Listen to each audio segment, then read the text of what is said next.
I want to break down the state of the heavyweight division. Because this heavyweight division in boxing has long been a division where people have been frustrated with it. People have looked at the heavyweight division and wondered, well, why can't we get these big fights? We could have had one of the biggest fights of a decade in Deontay Wilder and Anthony Joshua. That never went down. There were so many different fights we could have made in the heavyweight division, but nothing would happen.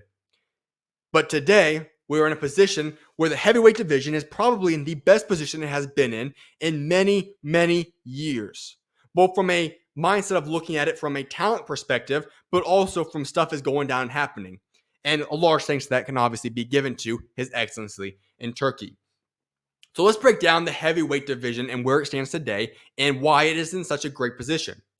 The number one ranked fighter in the heavyweight division is Oleksandr Usyk. Everything revolves around him. He's the was undisputed champion of the world. He's in line right now to be able to possibly go fight for undisputed again, most likely against Daniel Dubois.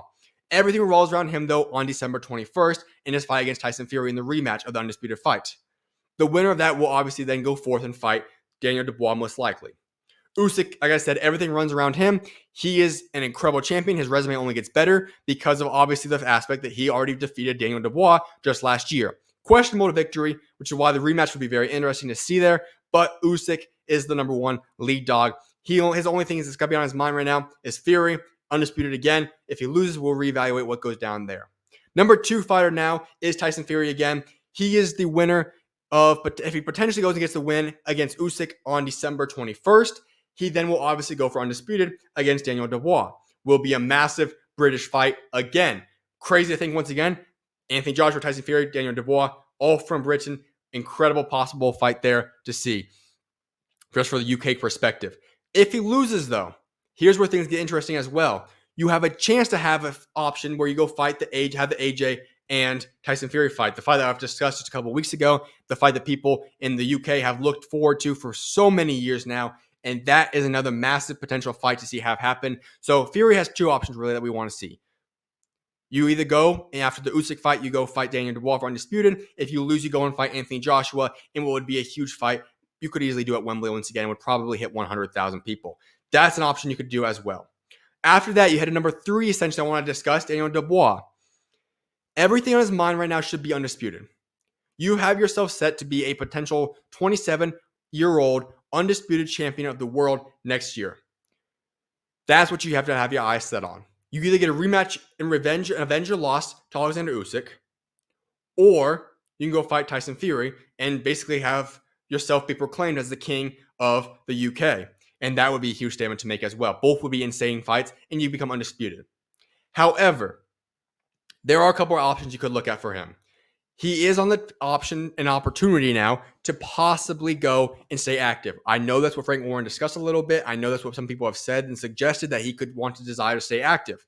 If Daniel Dubois wants to stay active, you have a few options on the table. One, rematch Anthony Joshua. This does sound like a possible option on the table right now. And personally, I'm intrigued in that. I see where a lot of people don't want to see it, but I alluded to the aspect that AJ made a lot of obvious mistakes. If he's able to recover from the injuries and the damage he took, it could be a fight where, like we said, we saw him, he was already damaged goods, and he rattled Dubois. He hurt him pretty bad until he got countered and obviously got KO'd. That's not a fight that I'm going to rule out completely, and I would not be against seeing a rematch there. So that could happen. Obviously, it's another fight where you could easily push 100,000 people to go at Wembley and watch that fight, but it's also ultimately another big payday for Daniel Dubois as well, and to solidify himself and to stay active. That could be an option. If AJ is not on the table, and this one is an interesting one as well, I wouldn't be opposed to Joseph Parker. That would be an interesting fight to make. Now, as I alluded to, though, you have to kind of balance these aspects where if you know Undisputed is going to be able to happen in second quarter of next year, that's something that's hard to pass up on. I would not really recommend passing up on that either.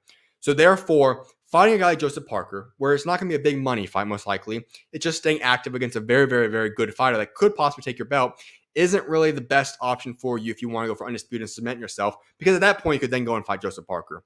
So I'm not 100% set on that. I think if I'm him, you're going for Undisputed, and you're going to go for the opportunity to go and fight AJ in a rematch. Let's go talk about Anthony Joshua now. There was a lot of things on the table for AJ as well. One option for AJ was retire. That's what a lot of people were saying right after the fight. That's not going to happen, though. He already released a video, and he's not going to be retiring, so we can mark that off the table. What do we look at then? Well, personally, should he take a break? I would be in favor of that. 9 months or so would not be shocking to me, maybe even a year. That was a serious damage that he took that fight. I wouldn't recommend getting right back into it, but ultimately it's his decision. It depends on what happens with Daniel Dubois. I alluded to just the fact a second ago the rematch could happen. Here's the exact statements that from Daniel Dubois declaring that he wants and would welcome, I should say, he would welcome a rematch with Anthony Joshua next. I want to do even better next time. I know what I need to improve on. I just want to prove people wrong all the time. Next time, I believe I'll be more clinical.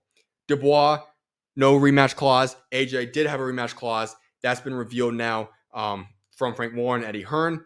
And so the one I do want to say as a side note there, the AJ rematch clause is not directly a rematch clause with Dubois. It's more so a rematch clause under a Saudi contract, the Riyadh season contract. So it essentially would mean he gets another Riyadh season card fight. Not sure if that's going to translate to a Dubois and AJ fight or what it's going to be like, but that's just what the contractual law appears to be. Frank Warren has also gone on to say that he's open to a rematch. That leads for a possible option for AJ. What are you going to look at for him? The rematch with Dubois, if that's option for you, I would take it. If you are fighting, he said he's going to continue fighting, you don't want to go back down and have to work your way back up. If you have an opportunity to go get it back right now, might as well go do it. And so that's a fight that would be interesting. Now, Dubois saying he can improve on things, yeah, he can. Obviously, you talk about the clinical component to it. He did get rocked. He did get hurt there in the later parts of that fight. If he can go and improve on that, AJ could be in serious trouble. But also, there's a lot of room for AJ to improve. And if anybody has a lot more room to improve, it's certainly AJ. Like I said, the defense was off that night. So that's obviously an opportunity for AJ. That's the number one thing I'd consider if I'm Anthony Joshua. Next up, I got on the list for him is ultimately for AJ. He needs to make sure he waits until December 21st. If the fight with Dubois can't be made right now, and that's not what he's going to pursue, then I would wait for until December 21st to decide what's going to happen. Because if you're not getting the rematch with Dubois is holding out for undisputed, go out there and pursue Tyson Fury. That would be a huge fight. You can make a big money fight, a big British fight. You would have a massive audience out there potentially at Wembley Stadium, and that would be huge. Fury loses, AJ just lost. Those two guys go and make the fight that people wanted to see for so many years. That's an option right there. The other one, I don't think this is the fight yet. When you have His Excellency's money involved, it could happen. I would say that I would wait on this, but you do have the option now. It's if any time was better in recent years, it's now for the AJ and Wilder fight to happen. The fight we've all been waiting for so many years could happen. Not even close to what we once wanted it to be, but it could happen. I don't think it's going to be likely because personally, AJ just had one loss to a guy that's now champion. Wilder's been beat down by Zhang, and he's also gone forth and lost to Joseph Parker in an abysmal, just horrible display back on December 23rd. And so if I'm Wilder, I want to fight before I get into that one because I think he could get pieced up real badly. If I'm Wilder, I think you should go fight at least one more time before and get a win. So that's what I think that could happen. But obviously it's on the table. You never know what's going to occur there.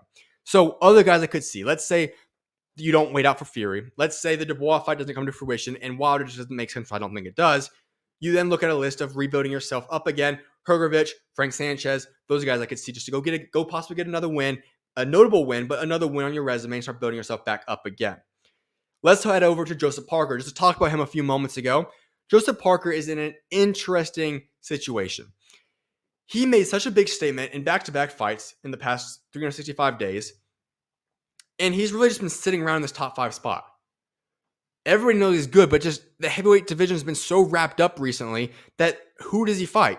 You have the undisputed fight. He wasn't going to be able to get into that one. AJ's been working his way up, and he got the belt fight against Daniel Dubois. So it's just been this weird situation for Joseph Parker, who we all know is one of the premier boxers at the heavyweight division. So what do I look at for him? Well, unfortunately, there's not another great big fight, like a championship fight that he can go get yet. So I'm looking at a big fight like this.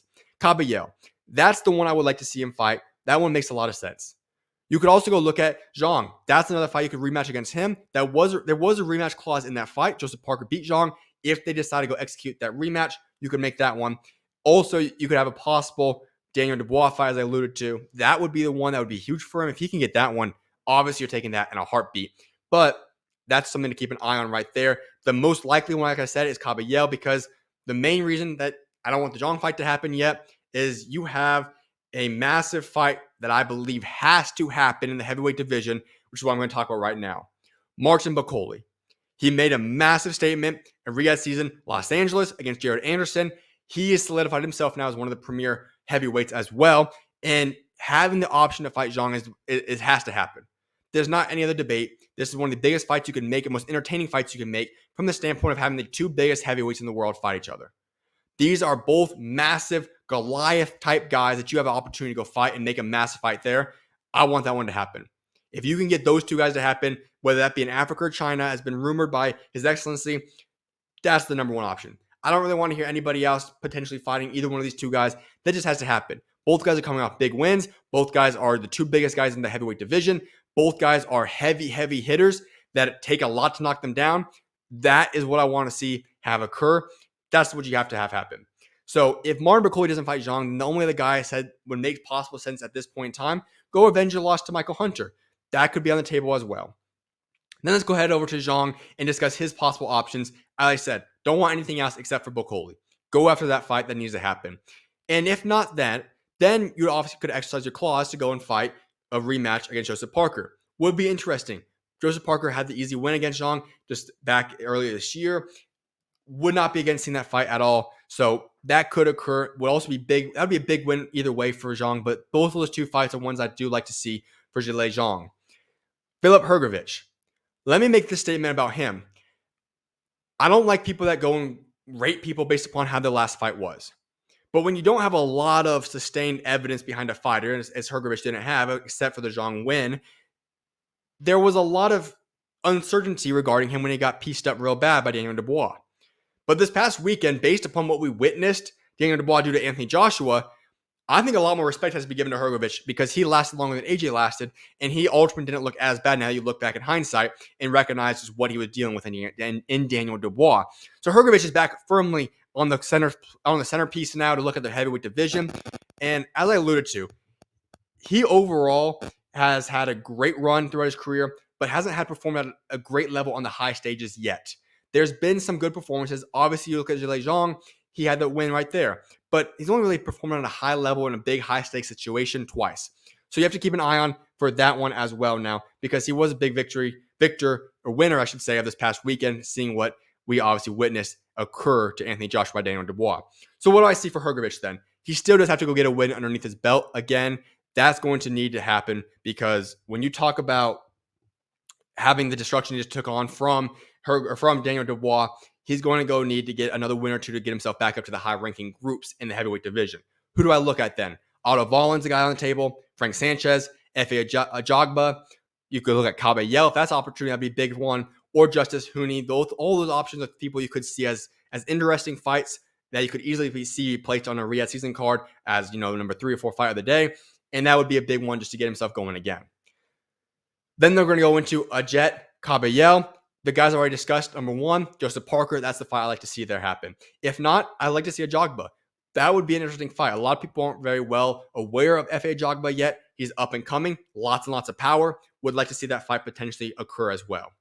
Then we're going to go to number 10. Not that I ranked Deontay Wilder at number 10, but he's a big name. I have to discuss him because there's a lot on the table now that he's become essentially, to some certain limited extent, an option on the table for him to fight Anthony Joshua now. But here's what I'm going to say. I discussed this 2 weeks ago when I said that Deontay Wilder has a few options he's going to have to decide upon in his career if he's going to actually want to take this seriously again.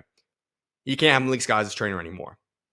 But either way, he's going to have Malik Scott still. And he said this just about a couple of days ago. Malik Scott said that there's not going to be a retirement involved with Deontay Wilder. Interesting to me because, well, what are we going to have happen next then? Is he just going to go on another long break? Whatever the case may be. But the point is Deontay Wilder is still a player to some extent now. So let's get into it. What I think he needs to do, first and foremost, is go get an easy win. If it's early next year, first, second quarter of next year, go make that happen. Go get yourself an easy win. See what's available possibly. If AJ is available and you can make a last hurrah type of fight, go ahead and I guess do that if you really want to. But if you really want to take this seriously, I said, I'm not going to go through it all again. You have options on the table. You have to truly decide if you want to do this anymore. If you want to do it at the heavyweight division, if you want to get rid of your trainer, whatever the case may be, changes has to happen if he wants to go out there and compete again and be a legitimate player of the heavyweight division. I don't think his power is gone yet. Power does not leave you until you're later on in life in your 50s or whatever the case may be. His power is still there. It's a matter of his heart still in it. And so if he wants to get back, he's going to have to go fight a guy lower ranked, get that win again, and move from there. All right, that's what I got for 10 notable names in the heavyweight division. But the cool thing about the heavyweight division is it's not over yet, because there's also the future guys I want to talk about. There's a few guys, and one of these guys I would easily put in the top 10, Itauma. I've talked about him before, extremely high on him. I think he's a future champion, 19 years old, having destructive, dominant wins so far in his career. He's one of the premier, in my opinion, the best under 25 heavyweight fighter in the world right now. You also have Jared Anderson. He's going to be just fine. 24 years old, took a beating by Martin Bakole, will be out for a little while. However, I think he's going to bounce back, still extremely talented. Justis Huni and Richard Torrez Jr., other guys that are young athletes in the heavyweight division, up and coming, both at 25 years old. Those are guys to keep an eye on that are going to be factors in the heavyweight division for the foreseeable future. Let's head over now to other notable names that I did not list, but are more experienced veterans that I think you could see. They're guys that fight the guys I've already talked about, fight the young up-and-coming guys, or could fight each other and possibly work their way up to be back in that top-level groups. F.A. Ajagba, a guy I'm very high on, mentioned his name a few different times. Frank Sanchez, Fabio Wardley, Otto, Wallin, Andy Ruiz, Luis Ortiz, Derek Chisora, Jarrell Miller. All these guys are guys that have talent, are top 15 ranked guys on multiple different organizations or sanctioning bodies and organizations, guys that could easily make themselves relevant again in the heavyweight division by fighting one of these young up-and-coming guys, or maybe when the young up-and-coming guys defeat one of them, or going up there and possibly challenging one of the guys I already discussed. So lots of big names on the heavyweight scale, but as I alluded to, the heavyweight division is loaded right now. From top to bottom, the heavyweight division is a division that is probably in the best situation it's been in a very long time. You have so many great fighters. You have great experienced veteran guys that are all-time greats. You have guys that are up and coming, great young guys, lots of just depth in the division overall, and fights are being made. This is a great time to be alive with a heavyweight division and lots of fights to make.